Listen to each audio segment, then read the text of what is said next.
پورا کو ایمبولینس گاڑیوں کی قلت کا مسئلہ درپیش ہے۔ اسپتال میں اس طرح صرف زیادہ تر احتیاط کے طور پر دی گئی ایمبولینس گاڑیاں موجود ہیں۔ اس کے علاوہ 2 ایمبولینس گاڑیاں مرمت کے لیے سری نگر میں پڑی ہوئی ہے۔ رہی صحیح کسر اس وقت پوری ہو گئی جب 22 اگست کی درمیانی رات کو کئی ایمبولینس گاڑیوں کی توڑ پھوڑ کی گئی۔ اسپتال ذرائع کے مطابق ضلع اسپتال میں اس وقت 108 ایک ایمبولینس کے علاوہ ایک خستہ حال ایمبولینس وین دستیاب ہے۔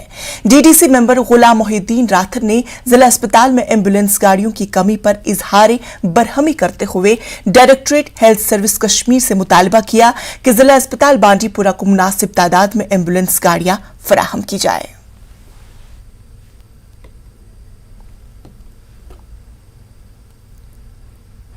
ہم نے بار بار گورنمنٹ سے یہ کہا کہ بانڈی پورہ کے ہسپتال کی کنڈیشن خراب ہے ہر لحاظ سے۔ اس میں آپ نے خود دیکھا ایک ایمبولینس وہاں آج ایک ایمبولینس ہے وہاں جو 3 لاکھ کلومیٹر چلی ہے، اور ایک 108 ایمبولینس ہیں وہ کئی چوٹی ملا کے ارگام سے وہ لاتے ہیں، یہاں سری نگر ہمیں فون کرنا پڑتا ہے۔ لیکن المیہ یہ ہے کہ اگر خدا نہ خواستہ بانڈی پورہ میں کچھ ایسا حادثہ ہوا تو اس وقت ہم کیا کریں گے؟ ہم پریشان رہتے ہیں اس بارے میں۔ میری گزارش رہے گی ڈائریکٹر ہیلتھ سے کہ آپ ذرا ان چیزوں پہ دیکھیے، ہمارے ساتھ یہ ناانصافی کیوں ہو رہی ہے؟